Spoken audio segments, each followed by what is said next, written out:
무엇입니까? 살았다 하는 이름을 가졌으나 하나님이 보시기에는 죽었다 하는 말씀이잖아요.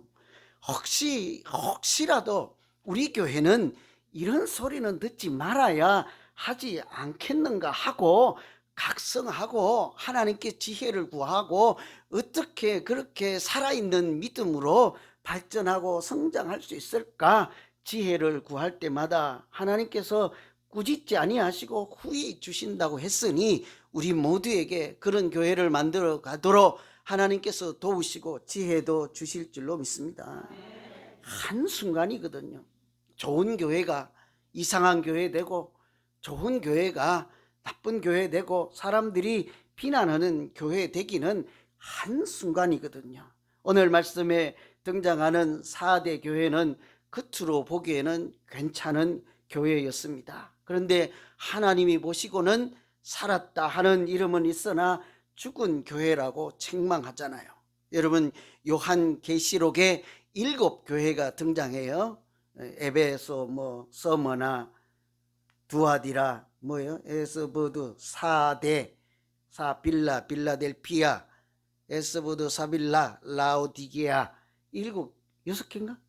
7교회예요. 좌우지간 7교회인데요. 그 중에 책망만 들은 교회예요. 오늘 이 교회가. 그래서 제가 오늘 4대 교회는 안 할까도 좀 고민해 봤습니다. 1시간 내내 책망하는 말씀만 전해야 되니까 뭔 소리를 해야 되겠냐고요. 그런데 우리 어머니 아버지께서 부모님들이 자녀를 책망하는 것이 죽으라고 하는 책망이겠습니까? 살아나라는 책망이지 않겠어요? 사랑한다는 이야기이지 않겠어요?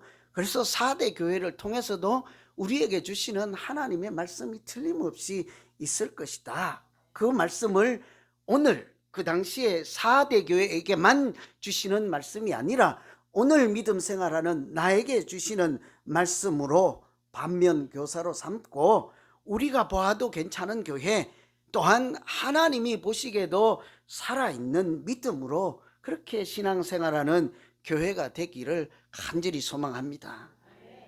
오늘 이 말씀 참고해 보면요, 죽어가는 이 교회에게 하나님께서 살아있는 믿음 생활하도록 뭐라고 하실까요? 살아있는 믿음이란 도대체 뭘까요? 오늘 말씀에 보시면 하나님께서 이 4대 교회 죽어간다 하고는 하시는 말씀은 2절에 보시면 일어나라 깨어나라 이렇게 말씀하고 있잖아요. 죽어가는 4대 교회를 향해서 하나님께서 애절한 마음 애틋한 마음으로 일어나라. 2절 너는 일깨어 그 남은 바 죽게 된 것을 굳건하게 하라. 살아있는 믿음은 하나님이 기뻐하시고 살아있다 하는 믿음은요, 이 깨어나서 영적인 갈급함이 있는 믿음이지 않겠습니까? 갈급함이 없는 것은 죽은 사람의 모습이잖아요. 우리 믿음도 마찬가지인 것입니다. 살았다 하는 것은 우선 갈급함이 있는 믿음, 갈급함이 있는 교회이지요. 이 중에 일깨우라 하는 이 말은 긴장하고 정신을 차려라 이런 얘기예요. 죽어가고 있는데도 자기들이 인식하지 못하고 그걸 있으니까 계속 죽어가고 있으니까 안타까운 나머지 하나님께서 흔들어 깨우며 일어나라 이렇게 때리는 거죠. 그리고는 일어나는 것뿐만이 아니라 정신을 차려서 가야 할 길로 제대로 가서 죽어가는 나머지 것들도 살려내야 하지 않겠느냐 이렇게 말씀하시는 하나님의 그 사랑 애틋하지 않습니까? 감동적이지 않습니까? 저는 이 장면을 생각하는데요. 얼마 전에 뉴스에서 왜 그 아파트에서 경비원 바로 앞에서 어떤 어르신 한 분이 이렇게 앞으로 쓰러진 것 뉴스 보셨습니까? 경비원이 보니까 지척에서 제가 보니까 뒷문 정도 거리도 안 될 것 같아요. 여기서 이렇게 보니까 눈에 어떻게 들어왔는지 그 걸음걸이가 이상해서 계속 쳐다본 거예요. 그랬더니 아니나 다를까 몇 걸음 더 가서 앞으로 그냥 콕 쓰러지는 거죠. 정신을 잃고 이제 운명하기 직전인 거예요. 그때 이 경비원이 쫓아가서 어떻게 해요? 보고만 있지 않고 흔들어야죠. 흔들어 깨우는, 이제 여보세요 여보세요 근데 말이 없으니까 앞으로 넘어진 걸 뒤로 몸을 돌이켜서 기도를 확보하고, 그래도 아무 소리도 없으니까, 죽었으니까 심폐소생술을 하고 사람들에게 신고해라 이렇게 해서 살려냈잖아요. 그리고 나중에 살아난 그 할아버지께서 고맙다 하고 이렇게 인터뷰하는 것을 제가 보았거든요. 우리 교회에게 오늘 그런 모습이에요. 우리가 죽어가서 아무것도 모르고 깨닫지도 못하고 감각도 없고 쓰러져 가고 있어 죽어가는 것 줄도 모르고 있는 그 우리를 하나님께서 둘러 엎으시고 두드려서 깨우시고 일어나라, 그리고 나서 정신 차려야 되지 않겠느냐. 그래야 나머지 모든 육신고 영혼도 살려낼 수 있지 않겠느냐. 저는 이 장면 생각하면 뭐 제가 잘 설명은 못해도요, 가슴이 찡해요. 내가 죽어가고 있을 때, 아무도 쳐다보지도 않을 때, 나 혼자 어디 가서 어디 넘어져 있을 때 하나님이 그 손으로 어루만지시며 일어나라 일어나라 이렇게 하시는 말씀을 나에게 하시는 말씀으로 생각해 보세요. 눈물 날라고 하지 않으세요? 누가 그러겠어요? 누가?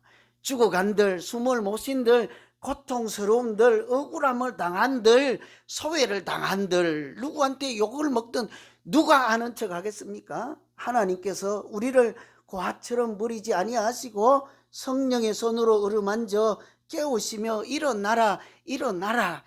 그래서 살아있는 믿음으로 하나님의 자녀로 살아가라 이렇게 부르시고 도우시는 줄로 믿습니다. 왜 이 4대 교회가 이런 소리를 들을 수밖에 없을까? 참 많은 이렇게 연구도 하고 고민도 해봤는데요. 지리적 배경을 좀 알면 왜 이런 소리를 듣게 되었는지 알 수 있을 것 같아요. 이 4대 교회는 별명이 있었습니다. 황금의 도시예요. 황금의 도시. 부자 동네라는 얘기잖아요. 부자 나라예요. 그러면 황금의 도시에서 사는 사람들은 신앙생활을 잘할까요? 1번. 못할까요? 2번. 여러분 몇 번이세요? 2번이 뭐죠? 못한다예요? 왜요? 황금이 많아갖고 주일날 올 때마다 황금 하나 갖고 11조고 뭐고 황금 덩어리 하나씩 탁탁 내놓으면 오늘날 교육관 한 번 짓고 내일 본당 하나 짓고 내일은 축구장 하나 만들고, 야, 대단한 교회이지 않을까요? 금을 안 좋아하시는 거, 금보기를 뭐 돌같이 여기는 그분처럼, 여러분 눈치챈 것처럼 이 도시가 황금의 도시였어요. 뿐만 아니고 앞에는 큰 강이 흘렀습니다. 팍툴로스라고 하는 큰 강이 이렇게 흐르고, 뒤에는 투몰로스라는 산이 가로막고 있어요. 한마디로 요새인 거예요. 그리고 평지가 아니라 이렇게 언덕 위에 아주 높은 곳에 도시를 이렇게 요새처럼 이렇게 만들어 놓은 곳에 있으니까 적군이 쳐들어와도 거기를 점령할 수가 없는 거예요. 뒤에는 저절로 절벽이 있으니까 막아주죠. 앞에 문 하나만 딱 내놓고요, 강도 지켜주고 있으니까 그 문 하나만 지키면 아무 탈이 없는 거예요. 실제로 당시에 그 페르시아 군인들이 나라가 거기를 쳐들어가서 점령하려고 포위를 하고 있는데 그 좁은 입구 하나를 통과할 수가 없어서 점령을 못했다고 합니다. 4대 사람들은 이런 지리적인 지형적인 그런 안전함만 믿고 그 문 하나만 지키면 된다고 군인 몇 명 이렇게 세워놓고는 적군이 쳐들어와도 싸우려고 하지 않는 거예요. 그냥 안심하고 그냥 나태하고 평온하게 우리는 그냥 괜찮을 거야, 그렇게 살았다는 거예요. 바로 그때요, 아까 그 페르시아 고레스 왕이 하루는 잘 보니까 저 높은 성벽 꼭대기에서 군인 한 명이 자기 철모를 떨어뜨려 갖고 저 밑으로 떨어진 거예요. 그런데 잘 살펴보니까 그 사람이 절벽을 타고 어디론가 내려가서 그거를 주워다가 다시 주워 쓰고 아무렇지 않고 이렇게 또 근무를 서는 거예요. 옳거니 우리가 앞문만 이렇게 보고 있었는데 아니구나, 저기 절벽을 타고 가면 되겠구나 하고 군인 몇 명을 그 절벽으로 나 있는 비밀 통로로 보내서 앞에 있는 문을 안에서부터 열어 제치니까 순식간에 점령을 당하고 마른 거죠. 오늘 여기도 보면 도적같이 온다 하잖아요. 그런 지형에 하는 말이에요. 너희가 죽어가는 이 믿음도 괜찮다 안심하고 이대로 줬소이다 하면 도적같이 이런 멸망이 오는 것처럼 우리도 믿음 생활도 그런 형편에 떨어지겠다 하는 것을 암시해 주는 거지요. 이 고레스 왕이 그래서 그 난공불락 요새를 점령하고 또 이웃나라인 바벨론을 가서 점령하려고 갔는데요. 거기는 자기들끼리 내분이 일어나서 싸워서 망한 거예요. 그러니까 얼마나 쉽게 세계를 이렇게 그 주변을 다 정복했겠습니까? 그때 이 사람이 하는 말이 이것은 내 힘으로 이긴 것이 아니다. 하나님이 지혜를 주시고 절벽으로 가서 정복하게 하고 자기들끼리 싸워서 하나님이 나에게 나라를 주지 않겠는가? 하나님이 하신 일이다 하고 거기 바벨론 포로로 가 있던 사람들, 하나님의 백성들을 이제 당신들 집으로 가서 하나님을 섬기시오 하고 70년 만에 해방이 하나님이 이 사람을 통해서 주신 것입니다. 하나님이 하신 역사이지요. 여러분, 이 사람들은 이처럼 안심하고 그냥 이대로 줬소이다 하고 부자인 것에 도취해서 안전하다 방심한 것이 순식간에 그들이 망하게 되는 중요한 원인이 되는 그런 곳이 4대 땅이었어요. 아까 제가 한번 여쭤보았습니다. 황금의 도시에 살면 우리의 믿음이 잘 될까? 여러분 다 눈치채셨잖아요. 사실은 아닌 것입니다. 부유함에 도취하고 세상적인 화려함 속에서 나태해지고 쾌락만 추구하고 매일같이 축제만 벌리고 그렇게 형식적으로 신앙생활 하다 보니까 간절함이 없는 거예요. 하나님에 대한 열망이 없는 거예요. 형식적으로 왔다 갔다 하다 보니까 영적인 침체가 오기 시작했습니다. 믿음이 점점 이렇게 떨어지기 시작했습니다. 나중에 죽은 자와 같은 그런 소리를 하나님으로 듣게 된 것입니다. 여러분, 죽은 자와 같다 하는 그런 믿음이 어떤 것일까요? 뭐를 과연 하나님이 보시고 이름은 살았으나 죽은 자와 같다 하는 믿음일까요? 사람을 두고 얘기하는 것이 아닙니다. 믿음의 모양을 보고 뭐 괜찮다, 우리가 저 영상 보고 괜찮다, 좋다, 최고다 하지만 하나님이 보시기에는 겉모양만 그렇다, 뇌실이 없다, 본질이 없다, 얼마든지 이렇게 말씀하실 수 있지 않겠습니까? 그런 믿음이 과연 뭘까요? 그래서 제가 한번 생각해 보았습니다. 여러분, 죽은 자를 보셨습니까? 저는 목회를 하니까 이렇게 많이 경험하잖아. 임종도 보고 돌아가시기 직전도 보고 돌아가시는 분 손도 잡기도 하고, 또 제가 어릴 때는 공동묘지를 저 혼자 꼭두새벽에 캄캄할 때 새벽 한 5시 아무도 안 일어나요. 눈은 와 있고 자전거 타고 공부하러 다닌다고 제가 무슨 용기가 있는지 한 10리 밖에 있는 기차 타러 자전거 타고 그 새벽에 꼬마가 가서 가는데 공동묘지를 지나가야 돼요. 머리가 쭈삣쭈삣 서고 가기 싫어요.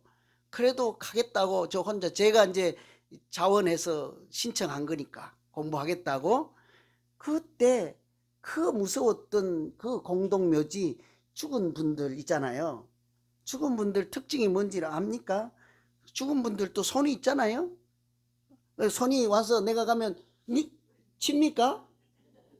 어떻게 합니까? 뭐 발이 있으면 죽은 분들이 내가 이렇게 가면 그분도 한 발씩 걸어옵니까?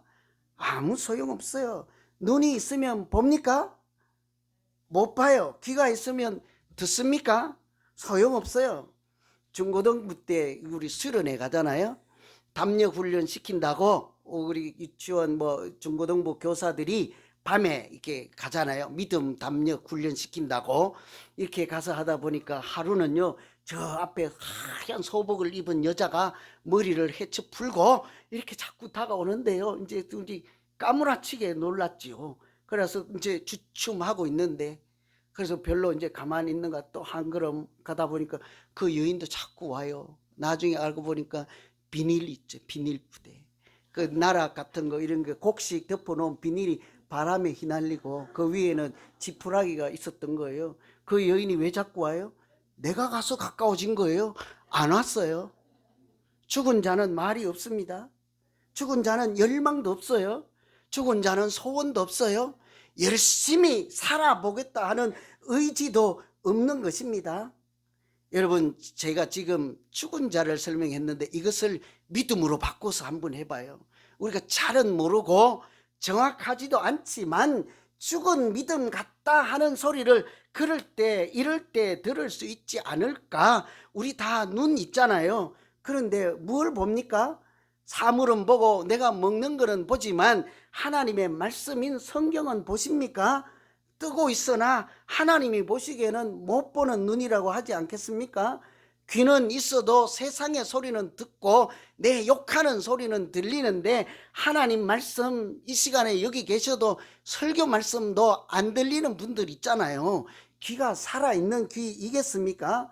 손이 있어도 여러분 두 손 모아 하나님 앞에 기도하는 손 한 번도 대어보지 못하면 우리가 하나님 앞에서는 이거는 먹는 손이요 때리는 손이요 훔치는 손은 될 수 있어도 기도하는 손은 될 수 없어서 부끄러운 손이라고 하지 않겠습니까?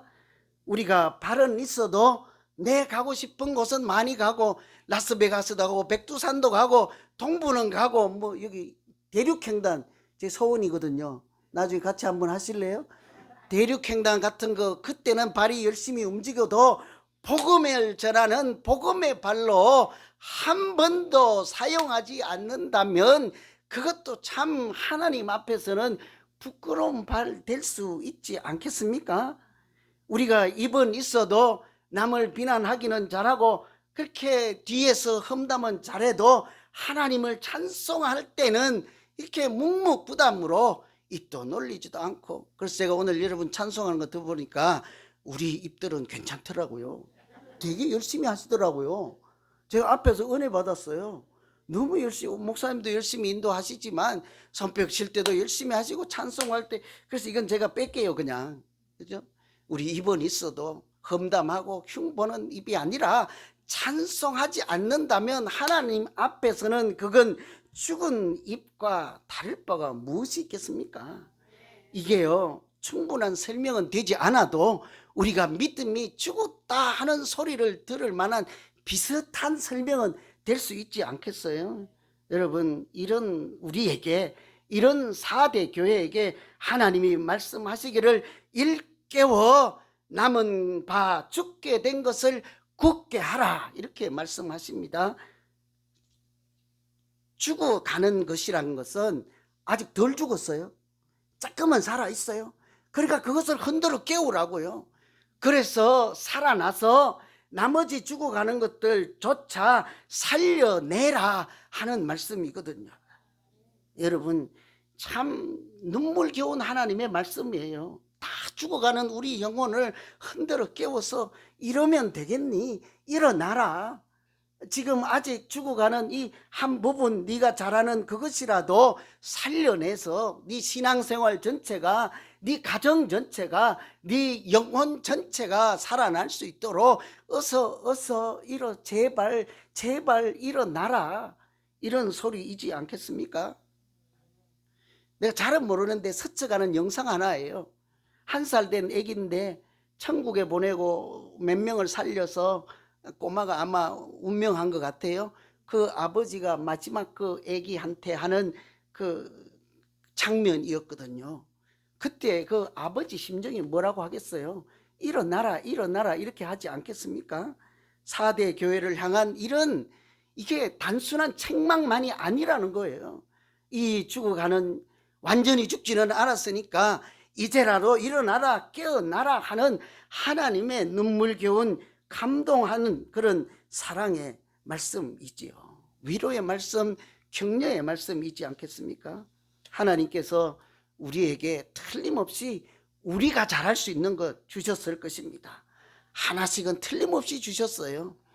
여러분 오늘 그 성가대 하시는 분들은 하나님께서 하나님을 찬양하는 은사를 주시지 않았습니까? 저분들 아마 다음 주부터 밖에 나가서 주차 봉사하고 저 나가서 안내지 돌리세요 하면 그 다음 주는 안 나와요. 제가 알아요. 다른 교회 가면 내가 성가대가 없는 줄 아느냐 뭐 이렇게. 저분들은 성가대를 해야 자기가 사는 사람들이에요. 그러니까 부엌 봉사 안 해도 냅둬요. 저분들은 저거 해가지고 좀 성장하고 좀 성숙하면 돌아가면서 이번 달에는 내가 안내할게, 이번 달에는 내가 새가족 봉사할게, 자기들 스스로 그럴 때가 틀림없이 올 것입니다. 내 믿음이 좀 과했는지 모르지만 그죠? 참 열심히 해요. 저는 제가 주일날 교회 와서 가장 은혜 받는 두 곳이 있어요. 첫째는 오면 아무도 없을 때 주방이 왜 그렇게 시끄러운지 몰라. 왜 그렇게 시끄러워요 도대체? 웃느라고. 뭐가 틀림없어. 그건 제 흉볼 거야 아마. 틀림없어. 안 그러고는 그렇게 재미있을 리가 없거든. 주방이 그렇게 허허 깔깔 웃는데요, 사실은 나도 아무것도 안 하고 그냥 주방에만 있고 싶더라고요. 그래서 제가 오늘 일부 식사를 주방에서 했습니다. 장로님도 그래서 제가 뒤에 없었어요, 남자들한테. 또 한 가지 장면은 이분들 와서 앞에서 성가대 연습하는 때가 제가 가장 은혜 받는 시간이에요.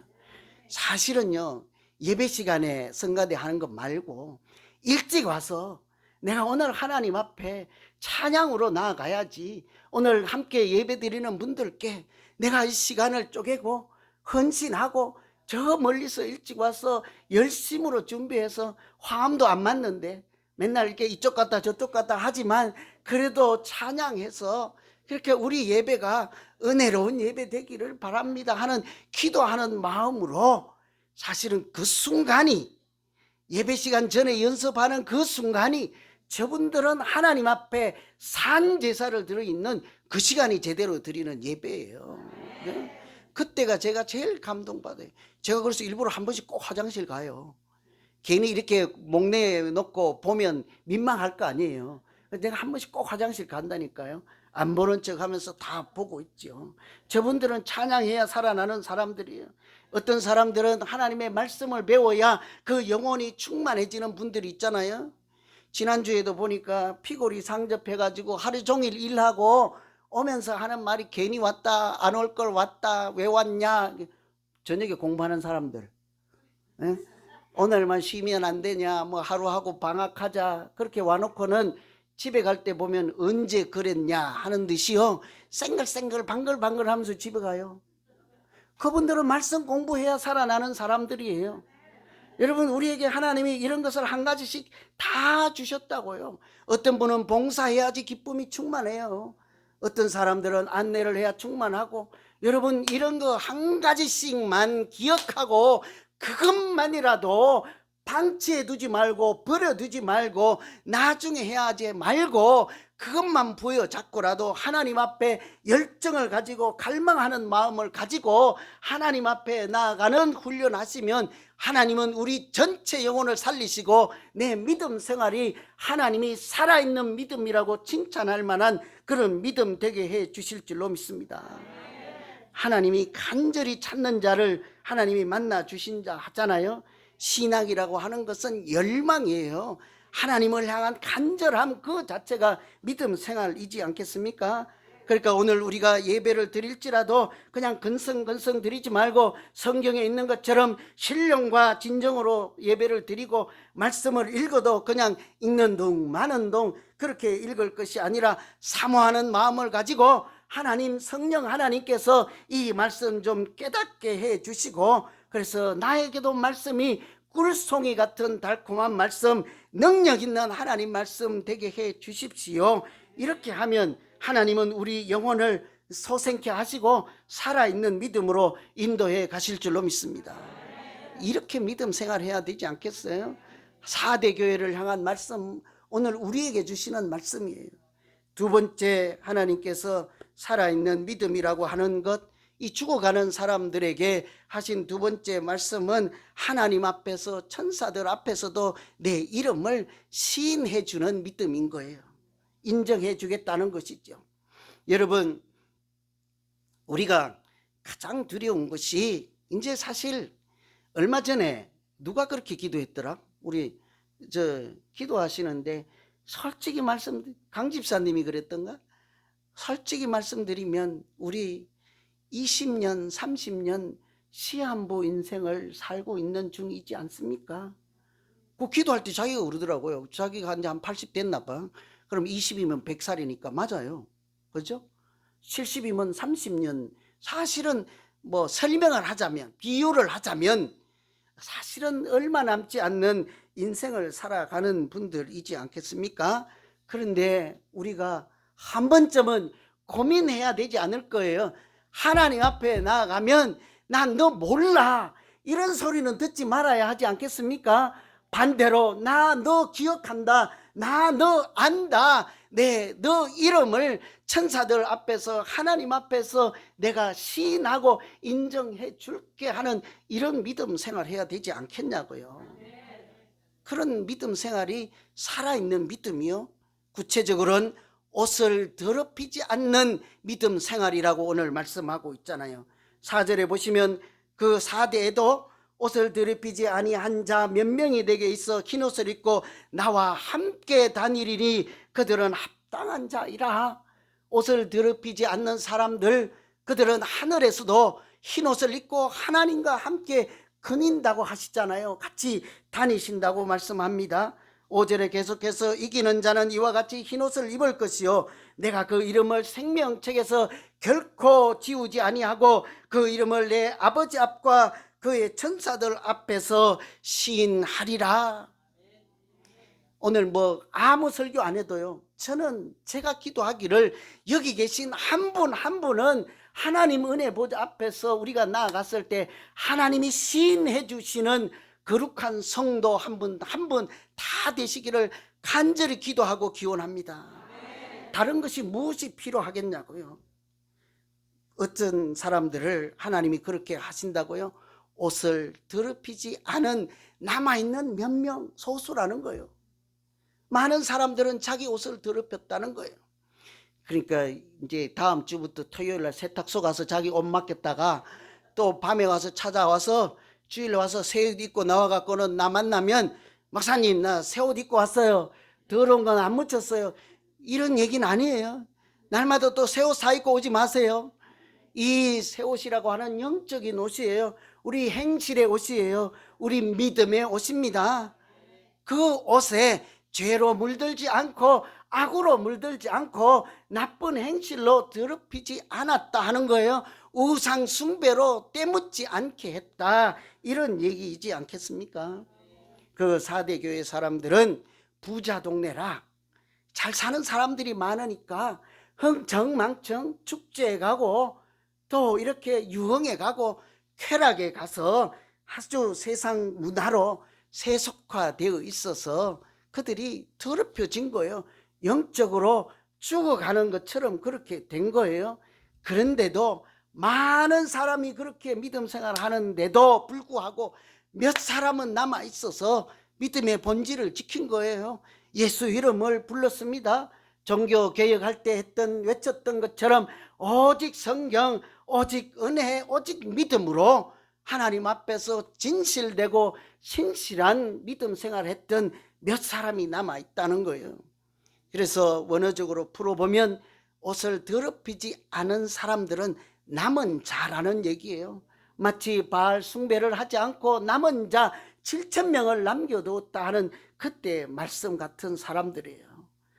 사람들이 다 하나님을 떠날 때 우리 이런저런 이유로 하나님을 많이 떠나잖아요. 우리도 보니까 여기 많이 비었구만요.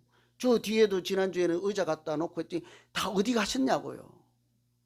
다 떠나잖아요. 한 분 한 분 이래서 비우고 저래서 비우고. 그럴 때 하나님의 이름을 부르기 위해서 여전히 남아있는 4대 교회 사람들 있었습니다. 참된 경건은 세속에 물들지 않고 자기를 지키는 것이라 하잖아요. 뭐 다른 것부터 할 거 없습니다. 세상 따라가지 않는 것입니다.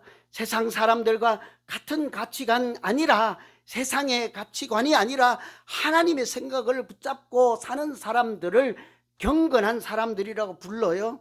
옷을 더럽히지 않는 사람들이라 이렇게 얘기하는 거예요.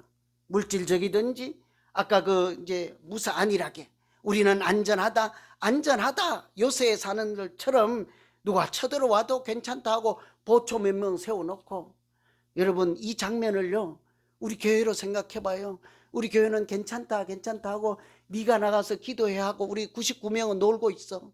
한 명이 나가서 교회에 와서 기도할 때 우리는 괜찮다 괜찮다 하고 놀러 다니고 들러 다니고 사리로 달리고, 권사님 한 분이 기도하면 우리 교회는 괜찮을 거야. 안 된다는 거예요. 하나님이 절벽으로 내려오셔서 도적같이 우리 앞에 짠하고 나타나시면 뭐라고 하실 건데요? 제가 기도했잖아요. 나를 위해서 저 권사님 한 분이 이분들도 자기인 줄 알겠다, 그죠? 제가 기도했잖아요. 이분들이 기도했잖아요. 그래서 되겠냐고요. 그렇게 하지 않고 그때도 아무도 보지 않는 그곳에서 무릎 꿇고 기도하며 착한 행실로 다른 믿지 않는 사람들이 하나님께 영광을 돌릴 수 있도록 그 말씀 붙잡고 산 사람들, 그런 사람들이 옷을 더럽히지 않는 사람들이라는 거예요. 잘 생각이 안 날까 봐 제가 이것저것 보다 보니까 이런 이야기 있더라고요. 어떤 사람이 살아있는 믿음이고 또 옷을 더럽히지 않는 자고 그들의 행실하고 연결해서 하나님이 설명하고 있으니까 들어보세요. 어떤 아버지가요